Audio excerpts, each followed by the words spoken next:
Break کے بعد programme میں ایک بار پھر سے خوش آمدید کہتے ہیں اور ناظرین میں آپ کو بتاتی چلوں کہ آج ہمارے ساتھ موجود ہیں ڈاکٹر طاہر مشتاق صاحب. کسی تعارف کے محتاج نہیں ہیں.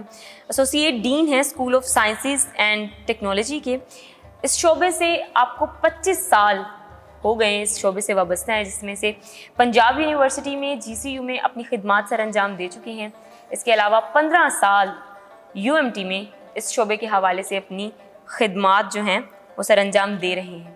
اس کے علاوہ ان کے بارے میں بتاتی چلوں کہ پاکستان میں 3 نئے پروگرامز ان کے بانی بھی ہیں، جس میں AI، IoT اور روبوٹکس جیسے نام شامل ہیں.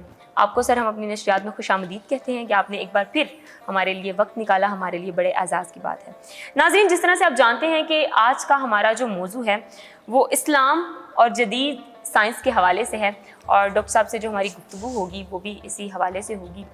تو بلا تاخیر سیگمنٹ شروع کرتے ہیں، اور پہلا سوال اسی حوالے سے ڈاکٹر صاحب میرا آپ سے یہ ہے کہ تجرباتی علم کی مسلمانوں نے کب بنیاد رکھی؟ اچھا، مسلمانوں سے پہلے جو سائنس تھی وہ بنیادی طور پہ فلسفہ تھا. یعنی مسلمانوں سے پہلے جو نام ہمیں نظر آتا ہے وہ بنیادی طور پہ یونانیوں کا نام ہے، اور یونانی تجرباتی سائنس سے زیادہ فلسفے پر یقین رکھتے تھے. مثلا ایک بڑا مشہور لطیفہ ہے کہ یونانیوں نے کہا جی کہ عورت کی جو عقل ہے کم ہوتی کیونکہ اس کے دانت تھوڑے ہوتے ہیں. کسی نے منہ کھول کے نہیں دیکھا کہ عورت اور مرد کے دانت برابر ہیں کہ زیادہ ہیں، اور یہ عرصہ دراز تک چلتا رہا. اسی طرح ان کے یہاں ایک اور بات مشہور تھی کہ یہ جو زندہ چیزیں مردہ چیزوں سے پیدا ہوتی ہیں. کبھی کسی نے تجربہ نہیں کیا کہ ایسا ہو بھی سکتا ہے کہ نہیں ہو سکتا. اچھا، مسلمانوں نے جو علم حاصل کیا بنیادی طور پہ مسلمانوں کو جو رسول اللہ کا حکم تھا اس کے تحت جو ہے، یعنی جناب عمر کے زمانے سے باقاعدہ طور پہ سائنسی تعلیم کا آغاز ہو گیا تھا. اور مسلمانوں میں جو بڑے بڑے اسکالر ہیں جن کو عام طور پہ لوگ اس حوالے سے جانتے ہیں کہ شاید فقہ کے حوالے سے ان کا سائنس میں بڑی خدمات ہیں. مثلا امام محمد جعفر جو ہیں انہوں نے پہلی دفعہ جغرافیہ کا علم شروع کیا، مصر سے انہوں نے گلوب منگائے. مسلمانوں نے جو اپنے سائنسی علم کی بنیاد رکھی ہے انہوں نے بنیادی طور پہ مصریوں سے، ایرانیوں سے، اور انڈیا کے لوگوں سے، چائنا کے لوگوں سے اور یونان سے انہوں نے علم کو سیکھا ہے. اور اس علم کو سیکھنے کے بعد جو مسلمانوں کی خاص بات ہے وہ یہ ہے، نمبر 1 انہوں نے سائنس کو سب کے لیے عام کیا ہے. یعنی مثلا چائنا میں جو علم تھا وہ عام نہیں تھا، ہندوستان میں علم عام نہیں تھا، خاص طبقے تھے، گروہ تھے جو کسی علم کو جانتے تھے. مسلمانوں نے سب کو علم دیا، عام کیا، مفت کیا. دوسری جو بات ہے وہ یہ ہے کہ مسلمانوں نے سائنسی علم کی بنیاد ہے اس کو 4 پوائنٹس پہ رکھا. ان کا جی کسی چیز کا مشاہدہ کریں گے، پھر اس پہ کوئی نہ کوئی آپ جسے کہہ لیں کوئی ہائپوتھیسس بنائیں گے، اس ہائپوتھیسس کے بیس پہ تھیوری بنائیں گے، اور اس تھیوری کو آپ ویریفائی کریں گے تجربے سے، اور اگر وہ تجربہ بار بار ویریفائی ہوگا تو وہ کوئی اصول یا پرنسپل بنے گا.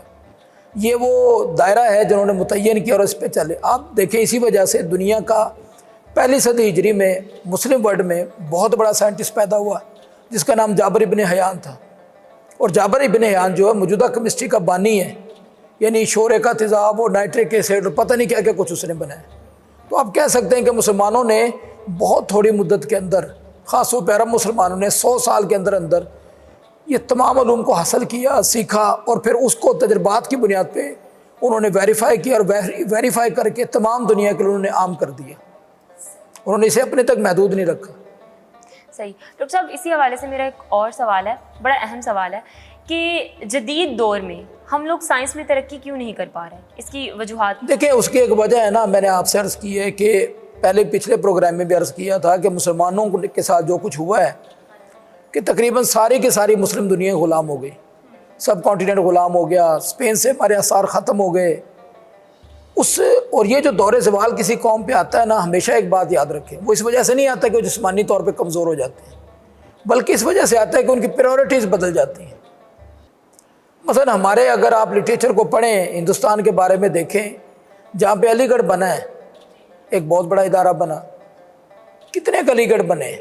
اس کے مقابلے میں اگر آپ جا کے دیکھیں، یورپ میں دیکھیں تو کتنی یونیورسٹیاں بنی. اب پریورٹی کی میں آپ کو بات بتاؤں وہ یہ ہے کہ آپ حیران ہوں گے یہ بات سن کے کہ آپ یورپ میں چلے جائیں، امریکہ میں چلے جائیں، بڑے بڑے لوگ جب مرتے ہیں تو وہ اپنی دولت اور جائیداد کو یونیورسٹیوں کے نام، ریسرچ سینٹروں کے نام کر کے جاتے ہیں. مثلا امریکہ میں کارنیگی فاؤنڈیشن ہے، دوسرے لوگ ہیں. آپ حیران ہوں گے ویسٹرن یورپ میں دنیا کے کسی بھی گوشے کا طالب علم کوئی بھی تعلیم مفت حاصل کر سکتا ہے. اور ظاہر ہے وہ پیسہ کون لگاتے ہیں؟ حکومت لگاتی ہے. اب دوسری جو چیز ہے، اسی طرح افراد ہیں. یعنی میں جب پی ایچ ڈی کر رہا تھا یورپ میں تو مجھے بڑی حسرت رہی کہ یار میں کسی وقت ایسے جاؤں کہ یونیورسٹی میں میرے علاوہ کوئی نہ ہو. لیکن جب جس وقت بھی گئے، صبح دوپہر شام لیبیں کھلی ہوئی ہیں، اسٹڈی روم کھلے ہوئے ہیں. اب یہاں میں کیا دیکھتا ہوں پریورٹی کہ اب ہمارے یہاں آ جائے. دیکھیے قوموں کی پریورٹی یہ ہے کہ میری یونیورسٹی کا جو فنڈ تھا 720 ملین یورو تھا، جو پاکستان کے ٹوٹل ایجوکیشن فنڈ سے زیادہ ہے. پاکستان کے ٹوٹل ایجوکیشن فنڈ سے زیادہ ہے. اچھا پھر وہاں پہ میں جس شہر میں رہتا تھا 2.5 لاکھ کی آبادی میں سے یونیورسٹی گوئنگ اسٹوڈنٹ جو تھا وہ 50,000 تھا. ٹھیک ہو گیا. کسی بھی عمر میں آپ تعلیم حاصل کر لیں، کوئی مشکل نہیں، کوئی پرابلم نہیں، پارٹ ٹائم کر لیں، فوراً کر لیں، جیسے مرضی کر لیں. اچھا پھر اس معاشرے میں سب سے زیادہ ہائیلی ریسپیکٹڈ اور ہائیلی پیڈ ٹیچر ہے. اچھا پھر لوگوں کے وقت میں سب سے زیادہ جو توجہ ہے وہ کس پہ؟ کتابوں پہ. یعنی ہیری پوٹر جیسی کتاب لکھی جاتی ہے، ملین میں چھپتی ہے. ہمارے یہاں کوئی بڑے سے بڑی جو بیچارہ آتھر ہے وہ لکھے گا کتاب 1000 لکھے گا، وہ بھی اس کو رائلٹی نہیں ملے گی. ٹھیک ہے. اب گھروں میں چلے جائیں، اچھے خاصے پڑھے لکھے لوگ ہیں، ان سے پوچھیں بھائی کوئی لائبریری ہے آپ کے گھر میں؟ کوئی لائبریری نہیں ہے. میں نے یورپ میں یہ دیکھا ہے کہ اب دیکھیں نا، جو افراد کی ترجیح ہے، نہ وقت میں مطالعے کی ترجیح ہے، نہ پیسہ خرچ کرنے میں کتاب کی ترجیح ہے، نہ لیبارٹریوں پہ پیسہ خرچ کرنے میں نہ افراد کی ترجیح ہے، نہ حکومت کی ترجیح ہے. حتیٰ کہ یونیورسٹیوں کی بھی یہ ترجیح نہیں ہے عام طور پہ کہ وہ لیبارٹریوں پہ لائبریریوں پہ پیسہ خرچ کر لیں. اچھا اگر یہ سارا کچھ بھی ہو جائے تو جو طالب علم ہے وہ نہ لائبریری میں بیٹھ کے خوش ہے، نہ وہ لیب میں کام کر کے خوش ہے. تو پھر سائنس کہاں سے پیدا ہوگی؟ دیکھیں سائنس کے لیے جو ضروری ہے وہ یہ ہے کہ آپ اپنے من کو مار کے اپنا وقت، اپنا پیسہ، اپنا جان، ہر چیز خرچ کریں. بھئی جو کہتا ہے میں پڑھا لکھا ہوں اور اس کے گھر میں لائبریری نہیں ہے 1000 کتابوں کی، میں تو اسے پڑھا لکھا نہیں مانتا. وہ ڈگری یافتہ ضرور ہے لیکن پڑھا لکھا نہیں ہے. دوسری بات یہ ہے کہ اگر آپ کی جیب میں 5000 روپے ہیں اور آپ کے پاس 2 آپشن ہیں، ایک آپشن یہ ہے کہ آپ نے کھانا کھانا ہے اور دوسرا آپشن یہ ہے کہ آپ نے کتاب خریدنی ہے. اگر آپ کی توجہ یہ ہے کہ میں نے کتاب خریدنی ہے تو آپ واقعی پڑھے لکھے آدمی ہیں، آپ کا علم سے کوئی تعلق ہے. اور اگر آپ کہتے ہیں نہیں میں نے تو 5000 روپے کا سوٹ لینا ہے یا میں نے 5000 روپے کے کپڑے خریدنے ہیں، تو پھر آپ کا علم سے کوئی تعلق نہیں ہے. آپ نے مجبوری میں ڈگری ضرور لی ہے لیکن علم سے آپ کو کوئی تعلق نہیں ہے. اور بدقسمتی سے جو مسلمانوں کی اس وقت کے حالات ہیں وہ یہی ہیں. آپ دیکھیں اسرائیل ایک چھوٹا سا ملک ہے، اس کی آبادی 80 لاکھ ہے.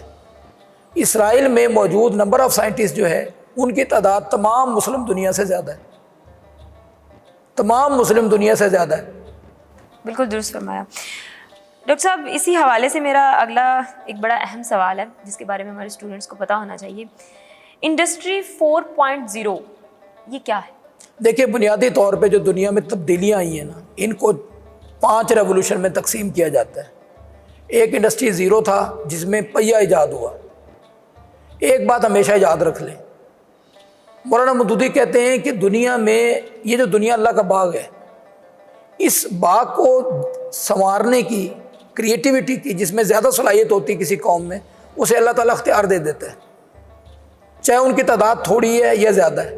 آپ دیکھیں ایک وقت میں انگریزوں نے حکومت کی، مسلمانوں نے حکومت کی، یونانیوں نے حکومت کی. وہ تو دنیا کی آبادی میں کچھ بھی نہیں تھے، لیکن اس وقت دنیا کی بہترین ایجادات انسانیت کے فائدے کے کام انہوں نے کیے. تو پہلا ریولوشن انڈسٹری 0 تھا، پہیے کی ایجاد. اس میں مصری آگے تھے، مصریوں نے سینکڑوں ہزاروں سال تک دنیا پہ حکومت کی ہے. دوسرا جو ریولوشن تھا اسے کہتے ہیں انڈسٹری 1.0. انڈسٹری 1.0 وہ ہے جس میں لوہے کا استعمال ہوا ہے، تلواریں، برتن، یہ سارا کچھ. اس کا کچھ حصہ جو ہے نا روم نے حکومت کی، اس کے بعد مسلمان آ گئے. 15ویں صدی تک یہ چلا. ہم اس میں دنیا میں نمبر 1 تھے، پہیے میں بھی، لوہے میں بھی، ان چیزوں میں بھی ہم نے دنیا کو لیڈ کیا ہے. 1000 سال ہم نے حکومت کی ہے. ہم دنیا کی سپر پاور تھے، ہر حوالے سے ہم خوشحال تھے، ترقی یافتہ تھے، طاقتور تھے. یعنی آپ اندازہ کریں سلطنت عثمانیہ ایک طرف ویانا تک، دوسری طرف سکلی، اٹلی، اسپین، فرانس، یہ پرتگال، یہ سارے علاقے ہمارے انڈر تھے.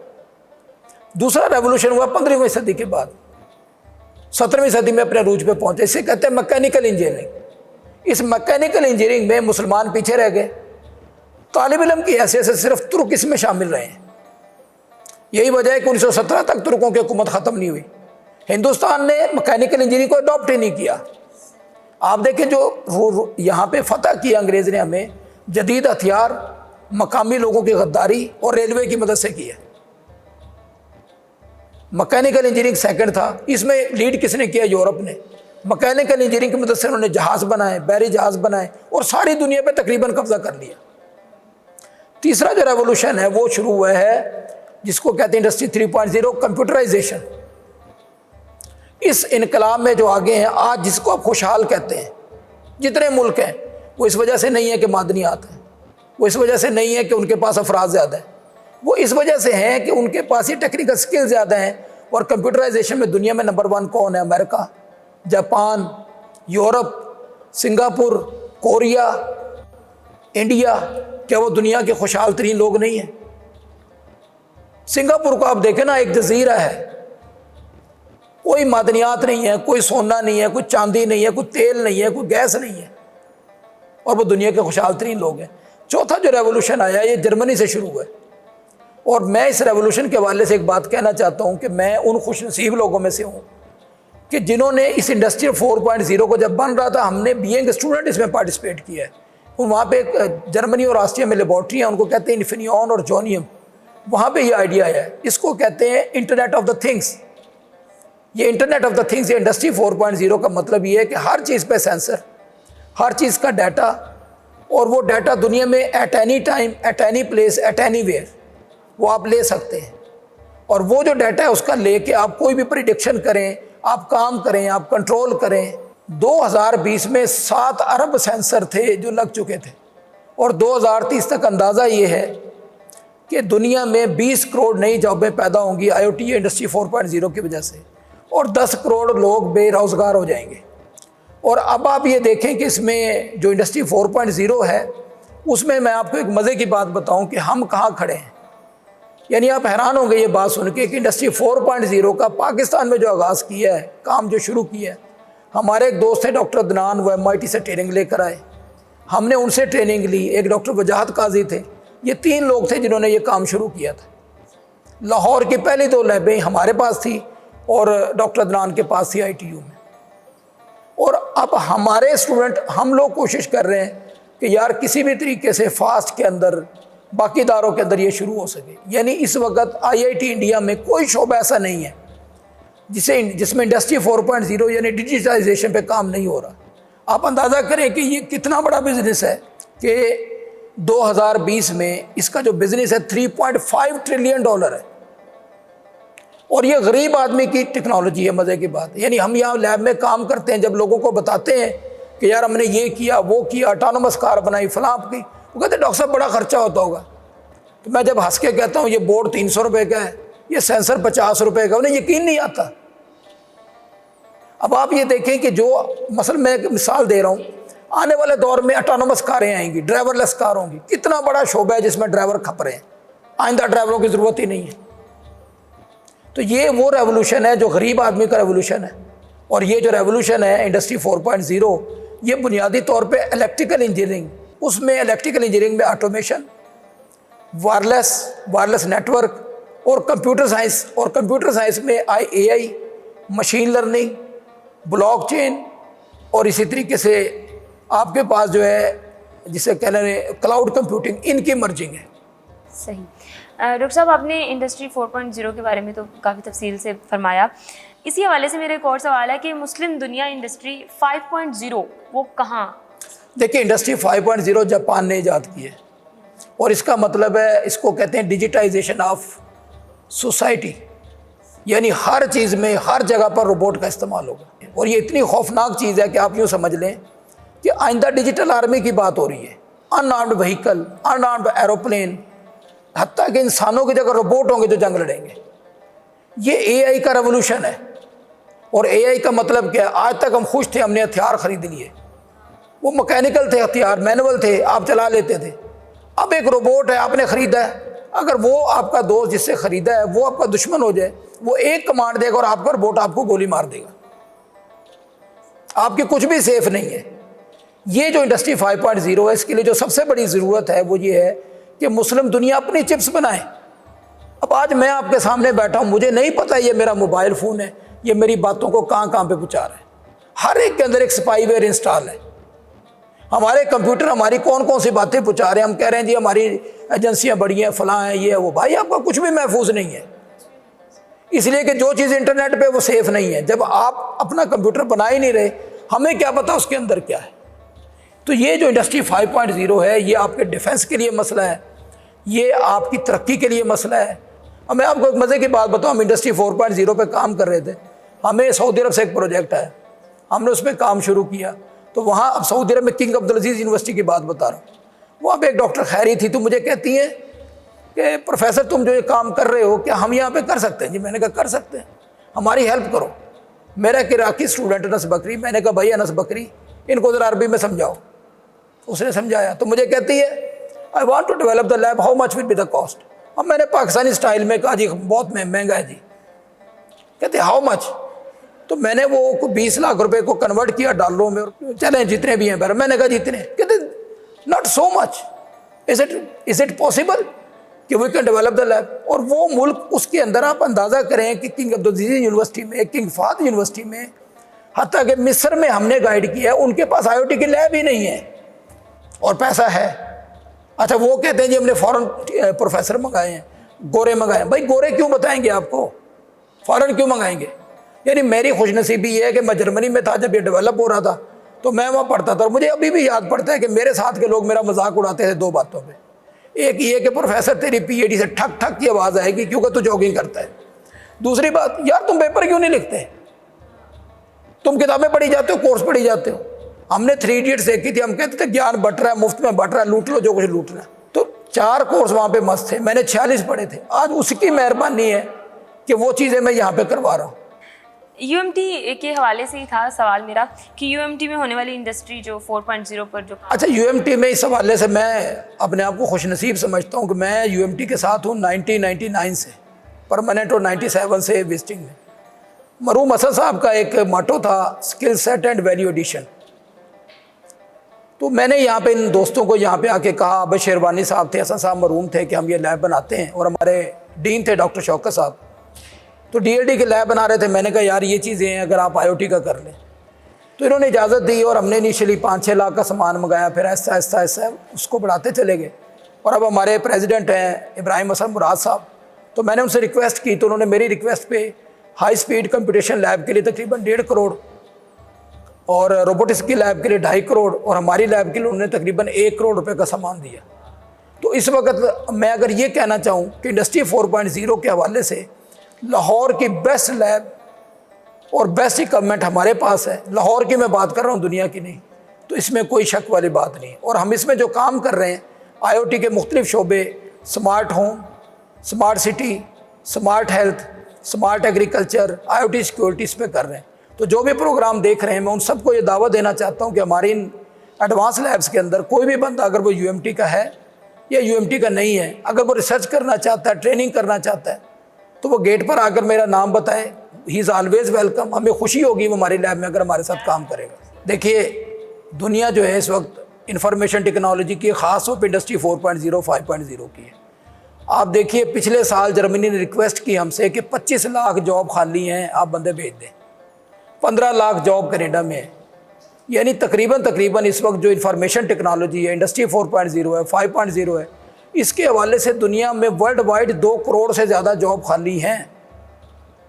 اور پاکستان میں 2 کروڑ بے روزگار نوجوان نہیں ہیں. میں آپ سے یہ کہہ سکتا ہوں انڈسٹری 4.0 کے حوالے سے کہ اگر آپ میٹرک پاس ہیں اور آپ ڈیڈیکیٹ ہو کے میرے ساتھ 6 سے 8 گھنٹے لگا سکتے ہیں, تو آپ 6 مہینے کے بعد IoT کے ایکسپرٹ بن سکتے ہیں. اگر آپ کو بنیادی میتھ, فزکس اور تھوڑی سی کمپیوٹیشن آتی ہے, 6 نہیں تو زیادہ تر سال, اس سے زیادہ نہیں. لیکن روزانہ 6 سے 8 گھنٹے لگائیں تو انشاءاللہ آپ لوکل اور انٹرنیشنل انڈسٹری کے قابل ہوں گے. اور اس وقت حالت یہ ہے کہ ہمارے جو اسٹوڈنٹ جنہوں نے کام کیا ہے وہ ڈگری لینے سے پہلے ہی 1 لاکھ, 1.5 لاکھ, 2 لاکھ کی سیلریاں حاصل کر رہے ہیں. بھائی 10-15 ہزار روپے کا خرچہ ہے ایک سمارٹ ہوم پہ. بڑی خوشی سے بیریا والے 3 لاکھ روپے دیتے ہیں. میں نے ایسے 4 سال پہلے سمارٹ میرر بنوایا, سٹائل ٹیکسٹائل اس کو اب دے رہی ہے، سٹائل ٹائل والے بڑی مشکل سے اس پہ 20-25 ہزار کا خرچہ ہے، 1.5 لاکھ کا دیتے ہیں، اتنا کا منافع ہے اس میں، اور اس کو بنانے کے لیے ایک بندہ بیٹھ جائے تو ایک دن میں 10 بنا سکتا ہے، کوئی لمبی چوڑی لیب نہیں، ٹیبل جتنی لیب کافی ہے، چند چیزیں چاہیے، ایک رسبیری چاہیے اور اس طرح کی چیزیں چاہیے بس۔ بہت اچھا لگا آپ سے بات کر کے اور آپ کی گفتگو سن کے، آپ نے جو ایک ایک پوائنٹ جس تفصیل سے بتایا ہے۔ ناظرین، آج کا جو ہمارا پروگرام ہے یہیں پہ اختتام کو پہنچتا ہے۔ میں بہت مشکور ہوں ڈاکٹر طاہر مشتاق صاحب کی کہ انہوں نے آ کے ہمیں بڑا اعزاز بخشا، اور بڑا ہی ان کے ساتھ گفتگو کا جو ایک سلسلہ ہوتا ہے بڑا خوبصورت ہوتا ہے، بڑا مزہ آتا ہے۔ لاسٹ ٹائم بھی ہمارے ساتھ موجود تھے۔ مقدس امجد اور میری پوری ٹیم کو اجازت دیجیے، انشاءاللہ اللہ تعالیٰ نے ہمت دی، طاقت دی تو کل ایک بار پھر آپ کے سامنے موجود ہوں گے۔ مجھے اجازت دیجیے، خدا حافظ۔